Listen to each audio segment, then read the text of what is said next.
But college में सिर्फ आपको थ्योरी पढ़ा के वो सेमेस्टर खत्म हो जाएगा, वो सब्जेक्ट चला जाएगा, फिर दूसरा हम्म। सब्जेक्ट आ जाएगा। हम्म। तो कॉलेज फॉर थ्योरेटिकल थिंग्स आपका बेस बन सकता है, बट हाँ, दैट वोंट गारंटी कि आप बहुत अच्छे कर सकते हो उसमें। आपको खुद का आपको जो इनपुट लगाना पड़ेगा, वो मेन डिफरेंस क्रिएट करेगा। And as people are seeing that okay AI is pushing its limits, then the people are like panicking, okay it might replace our work because So, hello and welcome to another episode of Behind the Boardroom. So, joining us today is a very special guest, Vrihas Pathak, who is a software engineer at one of the most leading OTT platforms in India. So, hello and welcome, Vrihas. How are you feeling today? hey, thank you for inviting me. I'm good and I'm feeling excited to just have this discussion with you. So, before we start this conversation or questions हम लोग पूछना शुरू करें, तो व्रियस अपने बारे में कुछ बताओ हमारे ऑडियंस को. Right. So currently I'm a software developer, mainly Android developer at one of the leading OTTs in India. And like I have graduated from NIT Raipur in 2020, and currently I have like 3.5 years of experience. So I have also done some full stack development as well. My first company was Samsung, and then my next company was this OTT platform. And currently I'm like doing Android development. Amazing. So चलो शुरू से शुरू करते हैं थोड़ा सा. जब आपने कॉलेज के फर्स्ट ईयर में थे, obviously you are in one of the most prestigious institutes of this country, NIT Raipur.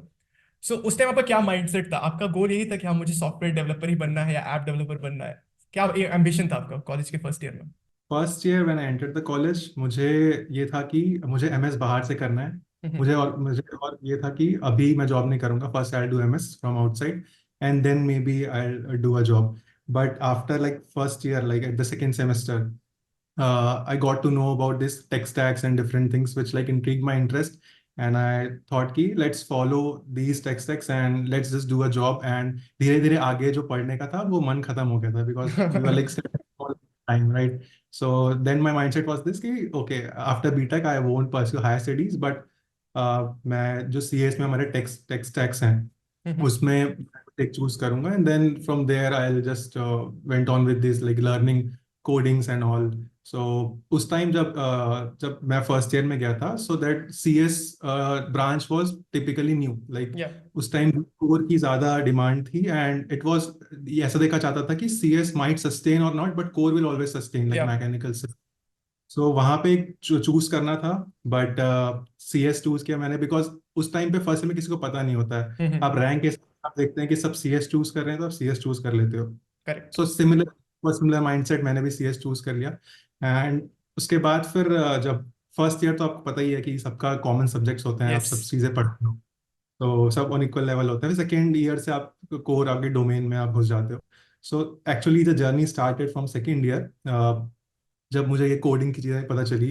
And हम सबसे पहले तो हमको यही बताया गया कि ठीक है, आपको कोडिंग सीखनी है, आपको ये प्रोग्रामिंग लैंग्वेज सीखना है। So I was from like ICSE school till 10th। So 9 10th में मैंने थोड़ी बहुत जावा की हुई थी, बट ऑब्वियसली 11 12 के बाद वो पूरा मैं भूल गया था। एंड पी in my 11 12th, right? But बहुत सारे जो लोग थे, they were from CBSE only, and they have yes. Taken like plus 1 11 12। So वो एक चीज़ थी कि मुझे उतना एक्सपीरियंस नहीं था C++ में, तो मैंने वहाँ से स्टार्ट किया। First like actual programming language that I learn was like C and C++। तो फर्स्ट ईयर में मोस्टली आप कोर टेक्नोलॉजीज में नहीं घुसते हो, आपको यही सजेस्ट किया जाता है कि आप DSA करो। And DSA is like one of the most important things, but it's not the only thing that will get you a job। वो हम डिस्कस करेंगे वाई DSA एंड डेवलपमेंट क्या डिफरेंस है, वो क्या करना चाहिए एज अ फर्स्ट ईयर में, क्या करना चाहिए थ्रू आउट द कॉलेज, क्या करना चाहिए। या सो एक चीज मैंने देखा है, कॉमन स्टीरियोटाइप होता है. तो वो चीज मैं एनआईटी से और बाकी जो प्राइवेट कॉलेजेस है उनसे मैं थोड़ा सा कंपेयर करना चाहता हूँ. क्या एनआईटी वगैरह में भी आपको एकेडमिक्स की तरफ ज्यादा पुश किया जाता है कि हाँ जो बुक्स में लिखा है focus on those for the first 2 3 years of your college life, कि हाँ अब किताब में जैसे डीएसए होता है हमारा सेकेंड ईयर में, तो वहाँ पे हमारे पास कुछ कुछ टॉपिक्स होते हैं, तो कॉलेज हमें बताता है वो टॉपिक पढ़ाता है कि I should focus on these topics क्योंकि ये आगे जाकर ये चीज आपको आगे जाके हेल्प करेगा, राइट? बट क्या ये चीज एनआईटी में भी होता है और क्या ये रियल लाइफ में काम आता है? लाइक ऑनेस्टली स्पीकिंग, जो प्राइवेट यूनिवर्सिटीज हैं अभी, hmm. They are like ahead of like central universities. Hmm. उनका जो सिलेबस है, they are much more advanced than us, then NITs and IITs। अब धीरे धीरे ग्रेजुअली NITs IITs भी इसको पिकअप कर रहे हैं। हम्म. जैसे डिफरेंस देखा था कि जब मैं फर्स्ट ईयर में था, तो फर्स्ट ईयर में तो you like rarely talk about this coding languages, वो यस. सिलेबस में भी बहुत। बट मैंने देखा कि जो प्राइवेट यूनिवर्सिटीज में मेरे फ्रेंड्स थे, they were already learning Python in their first year. So there I find a gap कि ये डिफरेंस है सिलेबस में. एंड जो भी आप पढ़ते हो फ्रॉम लाइक कंप्यूटर साइंस के हिसाब से मैं बोल सकता हूँ कि जो टेक्नोलॉजीज आप कॉलेज में पढ़ते हो वो आपको बहुत ज़्यादा यूजफुल नहीं आएगी आप जब आप जॉब करोगे. They are like just basics. वो थ्योरेटिकल ज़्यादा, वो प्रैक्टिकल उतनी नहीं होती हैं. जैसे आप डीएसए भी करते हो, DSA is totally practical thing. आप थ्योरी एक बार पढ़ोगे बट आप प्रैक्टिस से ही उसको अचीव मतलब मास्टर कर सकते हो. बट कॉलेज में सिर्फ आपको थ्योरी पढ़ा के वो सेमेस्टर खत्म हो जाएगा, वो सब्जेक्ट चला जाएगा, फिर दूसरा हम्म सब्जेक्ट आ जाएगा. हम्म तो कॉलेज फॉर थ्योरेटिकल थिंग्स आपका बेस बन सकता है. बट हाँ, दैट वोंट गारंटी कि आप बहुत अच्छे कर सकते हो उसमें. आपको खुद का आपको जो इनपुट लगाना पड़ेगा वो मेन डिफरेंस क्रिएट करेगा. सो एक और चीज पे आते हैं कि सिंस आपने एकेडमिक्स के बारे में बोला, when it comes to the real life things, when you are into some job और समथिंग, तो नॉलेज तो अपनी जगह हो गई, तो आपने प्रोजेक्ट्स वगैरह बनाए थे अपने कॉलेज लाइफ में? राइट. तो एक्चुअली फर्स्ट ईयर के एंड तक हमारे यहाँ सभी कॉलेजेस में डिफरेंट क्लब्स एंड कमिटीज होती हैं. यस। तो जो क्लब्स एंड कमिटीज होती हैं उसमें एक टेक्निकल टीम भी होती है जो कि आपके वेबसाइट देखती है, आपके क्लब या कमिटीज के एप्स निकालती है जब आपके कॉलेज फेस्ट होते हैं. सो आई थिंक उसमें द फर्स्ट प्रोजेक्ट जो अच्छा प्रोजेक्ट मैंने किया था वो फर्स्ट ईयर के एंड में. आपके कॉलेज में भी होता होगा कि वहाँ पे क्लब्स हायर यस। करती हैं बेसिकली इंडियंस को अपने लिए. तो मैं वो टेक टीम में गया था.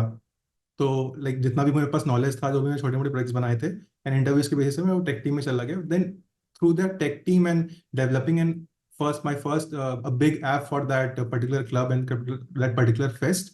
आई थिंक वहां से मतलब ज़्यादा लर्निंग हुई. तो that was the first project. And वो एक प्रोजेक्ट में जाओगे, एक प्रोजेक्ट अच्छे से आप कर लेते हो फिर आप खुद से प्रोजेक्ट बना सकते हो बहुत आराम यस। से. आप फिर मैंने फिर डिफरेंट डिफरेंट और प्रोजेक्ट्स बनाए. मैं टोटली सेकेंड ईयर के स्टार्टिंग से एंड्रॉयड में घुस गया था. सो मैं मोस्टली एंड्रॉयड डेवलपमेंट ही करता था. फ्रंट एंड बैक एंड उतना नहीं करता था मैं, बिकॉज मुझे एंड्रॉयड ज़्यादा पसंद था. मुझे शुरू से इंटरेस्ट था कि how mobile applications work and क्या चीज़ें होती हैं. मैंने एंड्रॉयड किया. मैंने फिर जब रिएक्ट नेटिव आया तो मैंने वो भी थोड़ा सा किया. फिर फ्लटर आया तो वो मैंने किया. तो मैंने हर एक अपने मैंने एक्सपर्टीज एंड्रॉयड रखा एंड उस पर ज़्यादा प्रोजेक्ट्स बनाए. और मैंने रिज्यूमे में भी उसके ही प्रोजेक्ट्स डाले. सो मैंने भी एक चीज बहुत कॉमनली देखी है कि लोगों को अपना डोमेन डोमेन बोला जाए या आपके अकॉर्डिंग इंटरेस्ट बोला जाए, वो सेकंड थर्ड ईयर तक नहीं मिलता। जैसे आपने सेकंड ईयर में आइडेंटिफाई कर लिया कि हाँ मुझे एंड्रॉइड में जाना है। मैंने भी बहुत लोगों को देखा है, कोई फ्रंट एंड शुरू करता है फ्रंट एंड से, फिर कहीं ना कहीं उसका इंटरेस्ट शिफ्ट करता हुआ आ जाता है एंड्रॉइड में। एंड्रॉइड में कंफ्यूज रहता है कि कॉटलिन किया जाए, फ्लटर किया जाए, कि फिर डेव स्टूडियो किया जाए, फिर उसके बाद फिर वापस से कोई मशीन लर्निंग में घुस जा रहा है, कोई डेटा साइंस में घुस जा रहा है। तो कैसे आइडेंटिफाई किया जाए कि हाँ हमारा इंटरेस्ट क्या है और हमें क्या करना चाहिए? That's a very good question. Actually ये इस डिलेमा में सबको ही फंसते हैं. मैं हम्म। भी था उसमें कि मुझे क्या चूज करना चाहिए.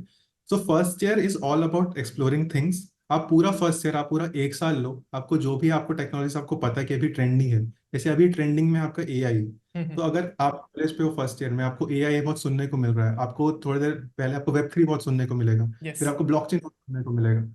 अगर आप देखोगे तो ये सारी चीजें थोड़ी सी और एडवांस चीजें हैं. आप जो हम्म। बेस्ड फर्स्ट में चालू करोगे तो obviously you need to first आपको कोड करना आना चाहिए. आपको लैंग्वेजेस समझ में आनी चाहिए. आपको सिंटेक्स समझ में आना चाहिए, लॉजिक समझ में आना चाहिए.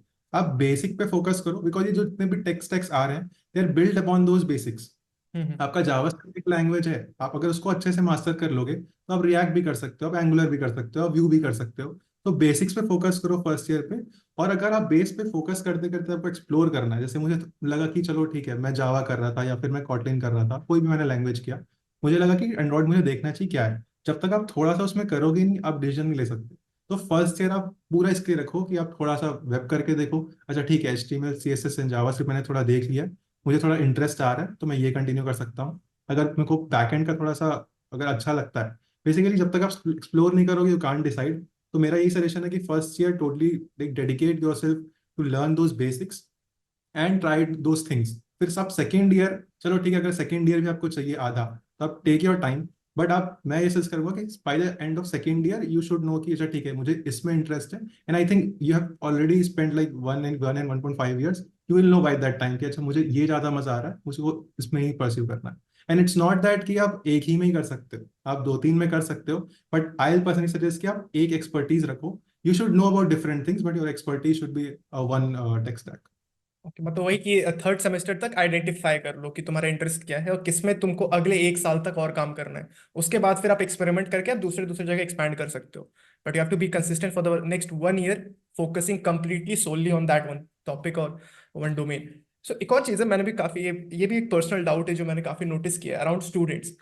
मतलब कुछ टेक स्टूडेंट्स होते हैं जो कभी हैकाथॉन में जाते नहीं है, कुछ टेक होते हैं जो बहुत हैकाथॉन्स में जाते हैं, मतलब उनको हर महीने देखोगे किसी ना किसी हैकाथॉन्स में जाते रहते हैं, और कुछ सॉर्ट ऑफ स्टूडेंट्स होते हैं जो हैकाथॉन्स में नहीं जाते। सो क्या नहीं जाना ज्यादा खराब है या बहुत जाना ज्यादा खराब है? कि क्या करना चाहिए एक स्टूडेंट को थ्रू आउट इस कॉलेज, कितने हैकाथॉन्स उन्हें देने चाहिए और किस टाइप के देने चाहिए? मेरे हिसाब से जितने हैकेथॉन्स में आप पार्टिसिपेट कर सकते हो, do participate. Hackathons are great, बहुत अच्छा एक प्लेटफॉर्म है।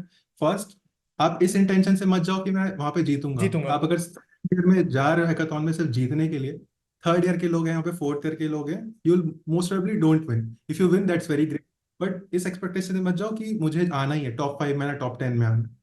कोई जरूरत नहीं है। हैकेथॉन किस लिए जाओगे?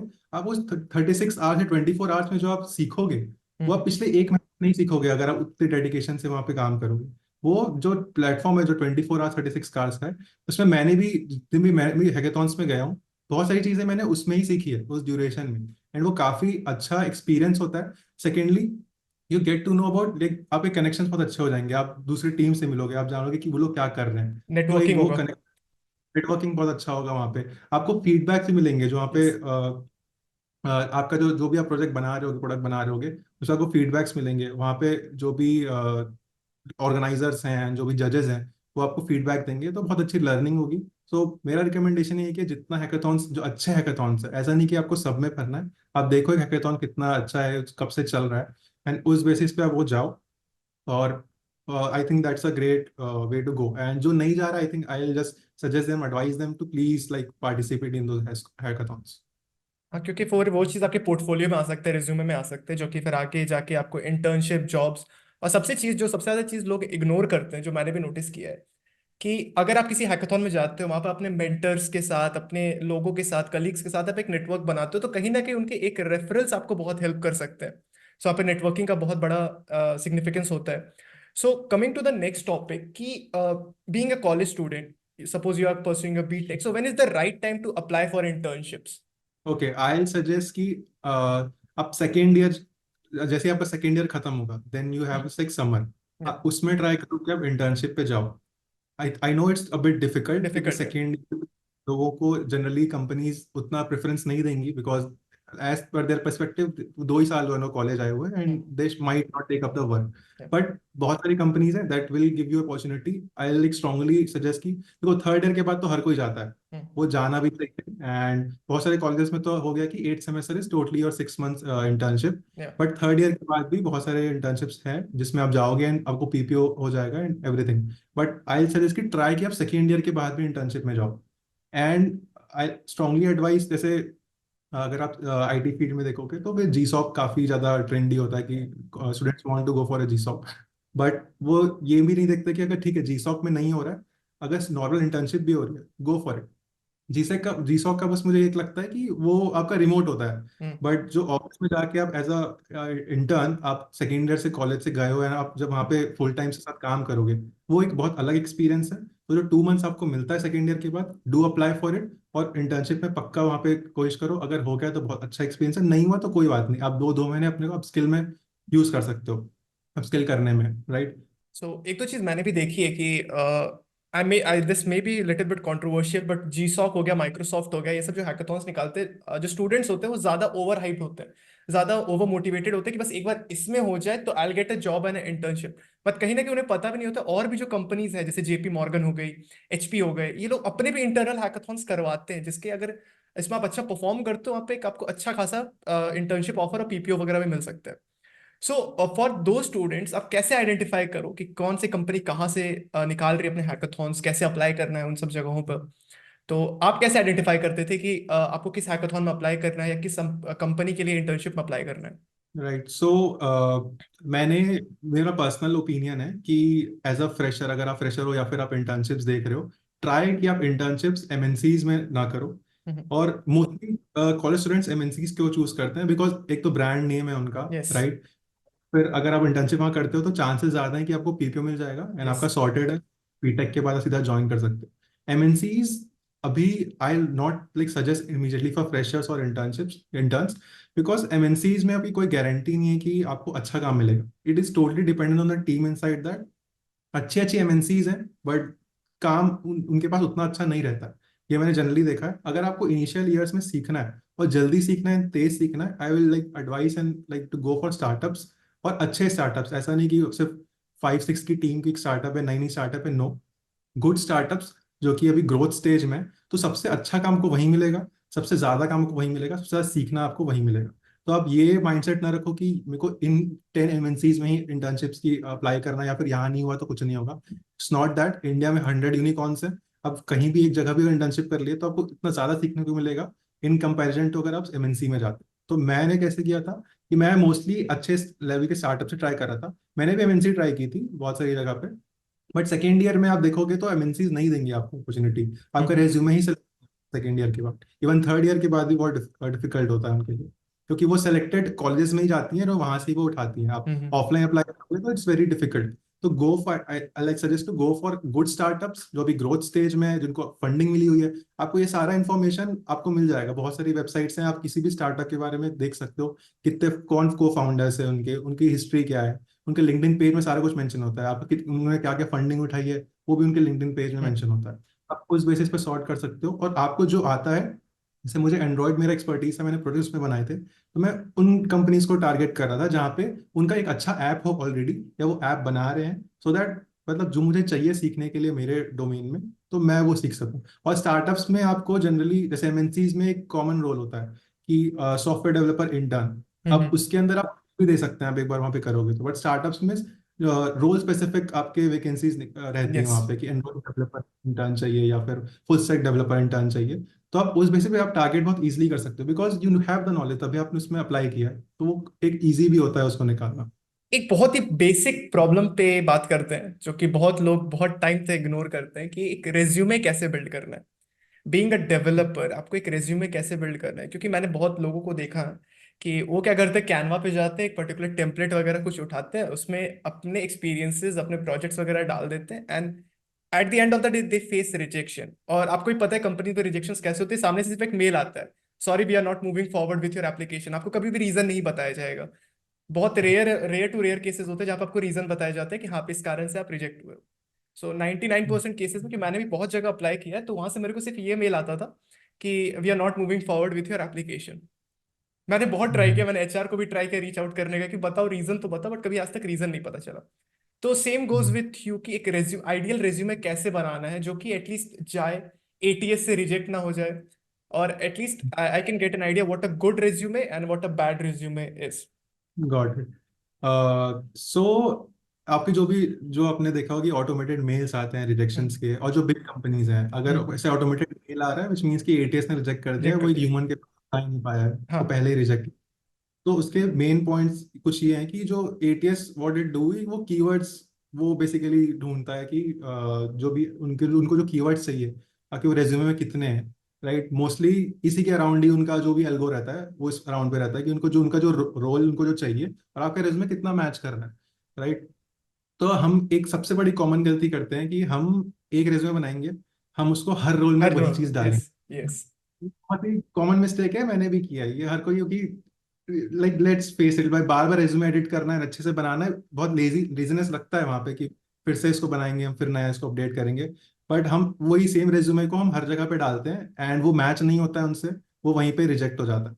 तो आप कोशिश करो कि थोड़े रोल स्पेसिफिक रेज्यूमेस रखो, 2-3 वेरिएशंस रखो। आपको जो जो मान लो 3 आपको टेक्स्ट टेक्स आते हैं, उन 3 बेसिस पे एक रेज्यूमे रखो, हर एक रोल का एक रेज्यूमे, और एक कॉमन रेज्यूमे रखो जो आप तीनों को ही आप बता सकते हो उसमें, राइट। एंड जो कंपनी का रिक्वायरमेंट है उस बेसिस पे उनमें से एक रेज्यूमे सेलेक्ट करो एंड वो डालो।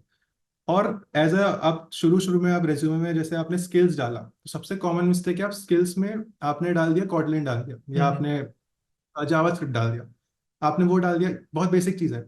अब JavaScript itself a huge language, बहुत सारी चीजें हैं उसमें। अगर आप सिर्फ जावा स्क्रिप्ट वहाँ पे डालोगे, और अगर आपको किसी अगर इंटरव्यूअर ने अगर आपका रिज्यूमे पढ़ रहा होगा, एंड अगर आपको मान लो सेलेक्ट भी कर लेता है, अब जावा स्क्रिप्ट खुद में इतना बड़ा चीज है कि वो कुछ भी पूछेगा, कुछ भी एकदम नीच चीज पूछ दिया, अब तुम बोलो कि ये मैंने नहीं किया, तो दैट विल कॉन्ट्रडिक्ट कि आपने जो कॉन्ट्रडिक्ट लिखा कर है। देगा। तो हमेशा जब भी आप स्किल्स डालते हो अपने रेज्यूमे में, मेक श्योर कि ब्रैकेट में आप प्रोफिशिएंसी डालो, प्रोफिशिएंसी। जैसे मैंने डाला कि मैं उस टाइम जावा करता था एंड्रॉइड के लिए, मैंने जावा लिखा, मैंने सिर्फ जावा नहीं लिखा, जावा के बाद मैंने ब्रैकेट में लिखा प्रोफिशिएंसी एंड्रॉइड, कि मैं एंड्रॉइड स्पेसिफिक जावा मुझे पता है, मुझे पूरा जावा नहीं पता। तो अब ये चीज प्रोफिशिएंसी डालो, और अपना रेज्यूमे, सब बोलते हैं कि एक दो पेज बनाओ, तो एक दो पेज ही रखो, और ब्लैंक स्पेसेस मत छोड़ो अपने रेज्यूमे में। अब ब्लैंक स्पेसेस अच्छा नहीं होता है, जितना स्पेसेस कवर सकते हो वो करो। और मैं मोस्टली अच्छे रिज्यूमे मैंने देखा है कि एक तो होता है कि सिंगल फॉर्मेट में होता है, कि लाइन से चीजें होती हैं, कि हम्म। आपका क्वालिफिकेशंस हो जाएगा, फिर आपका प्रोजेक्ट्स हो जाएगा, फिर इंटर्नशिप्स हो जाएगी, ये सब चीज़। और कई होता है कि टू कॉलम बेस्ड होता है, तो मैं जनरली टू कॉलम बेस्ड रखता था, सो दैट यहाँ पे जो मेरा इंट्रो है वो आ जाए, और यहीं पे मेरे सबसे पहले जो मुझे लगता है कि जो बहुत चीज़ मैं दिखाना चाहता हूँ, एक जिस जो भी मेरा रिज्यूमे देखेगा, वो चीज़ सबसे टॉप पे होनी चाहिए, और वो तुरंत आईज के उसमें आने चाहिए, कॉन्टैक्ट में। हम्म। तो इंटर्नशिप्स एंड प्रोजेक्ट, तो सबसे पहले जो आपका रिज्यूमे देखेगा, वो आपके बारे में देखेगा, फिर तुरंत वो आपके प्रोजेक्ट्स और इंटर्नशिप्स देख के आप वहीं पे ही वो काफी कुछ जज कर सकता है। तो जो जो बेटर चीज है जो हाईलाइट कर सकते हो, उसको पहले रखो, सो दैट वो सबसे पहले रीड किया जाए।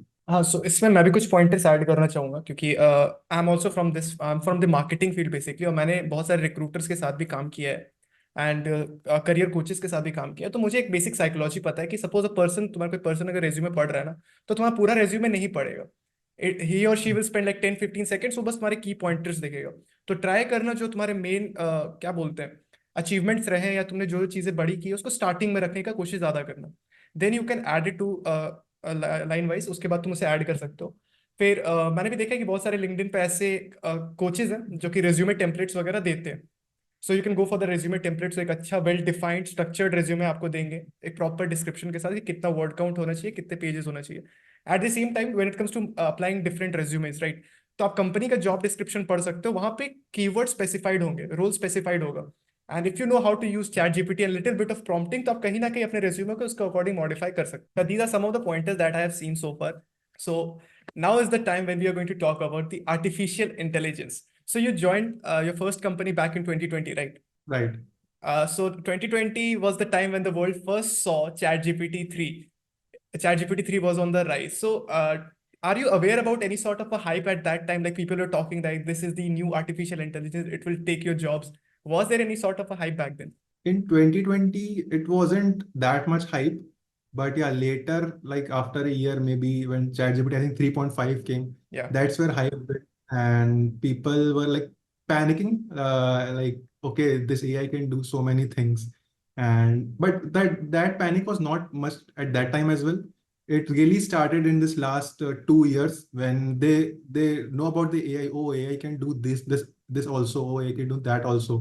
Then this panic actually started, and yeah, it's for like we have seen many different models who can do so much of things, and that can automate so much of things.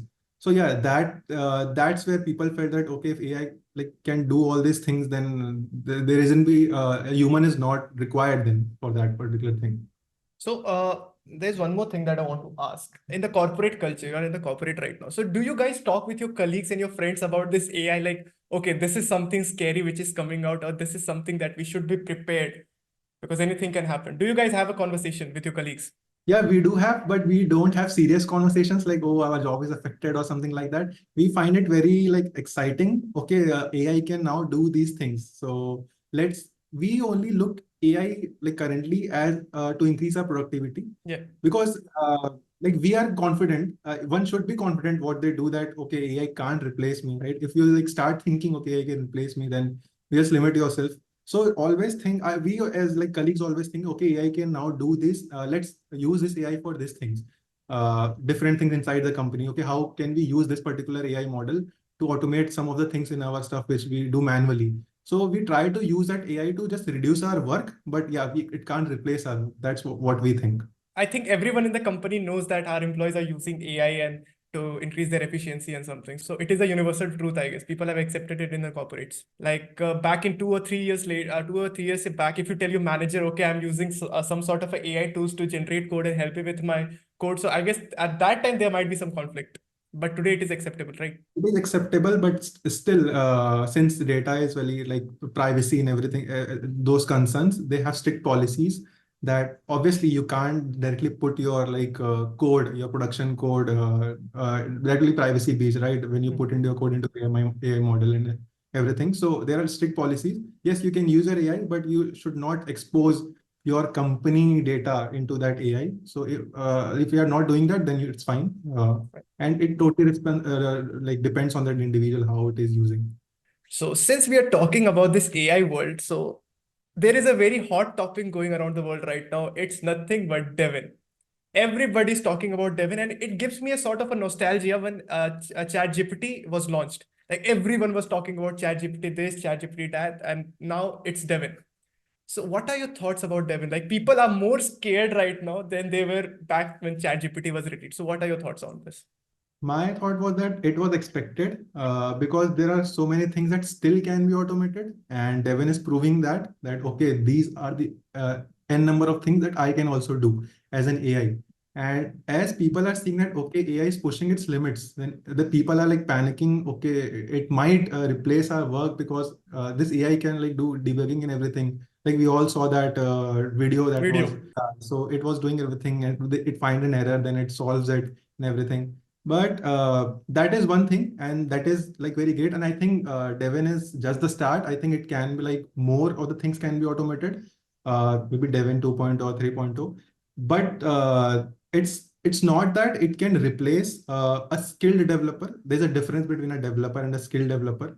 Skilled developer, we still have like have so many less skilled developers still, and there are so many roles of that skilled developers because some things, if you work in a company, then you know about your company's code and everything, and you need to solve problems using your what your company do, right? You know about the company's code and everything, so you need to solve company specific problems that AI can't do right now. AI because needs to be trained, the Devin AI or other AIs, they have trained on the public data, right, already available, and using that they are doing these things. But your company specific task that your skilled developer of that company can only do, AI can't replace that because obviously company won't expose their data to train their like any third party AI. Yeah. So the skilled developer in that company, it's your job. You can only fix some of those problems with which no other AI can do, right? So in that aspect, like just make yourself like upskill yourself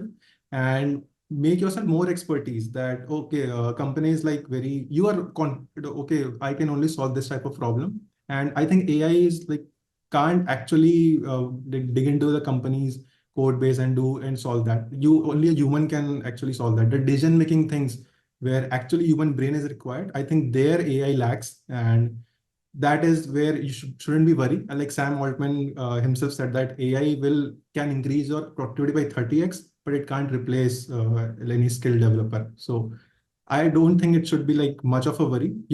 But yeah, use AI for your productivity, increase your productivity. We can basically use that AI to increase or fasten our implementation process, like implementing the code, but taking decisions like preparing your HLD documents, LLD documents, taking decision what approach to pick regarding like being very specific to your company can only be done by a developer right now, a good developer. And that's where we are like ahead of AI right now. So that's the talk of the present, right? But talking about the future, you know, when Sam Altman said this quote, like AI will increase your efficiency by 30x, but it can never take your job.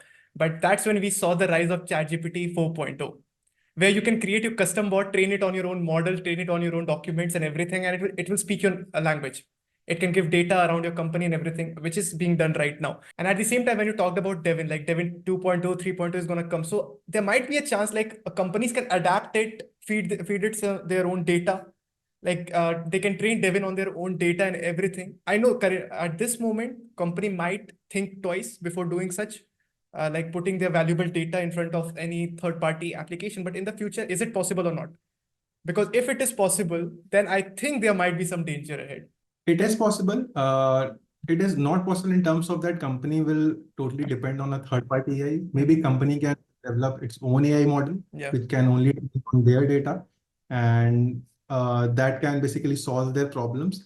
But yes, you can't make everything automated, right? Like using AI, it means automation. But you have just given a task and AI will perform this. That's totally automation. Mhm. But not everything can be automated. When I say that decision making things, because AI knows a thing to solve in three different ways. You will ask it will give the four different way. But what to choose, it's like there is some conscious thinking that is required. that only a human brain can do, human right? Brain can At do, that, what risks are involved in taking approach 2, in approach 3, in approach 4? What will give us more profit, keeping your long-term vision of that company and everything? That a human brain can do, right?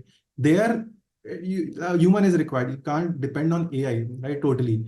But yes, for that very simple task, let's say example for SD1 roles, right?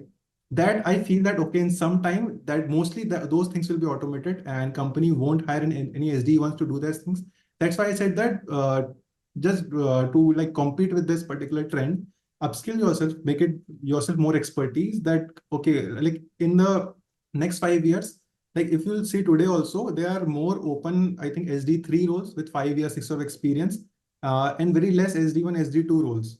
Because people are finding it difficult to find a good developers having like lot of experience. So that trend will still continue.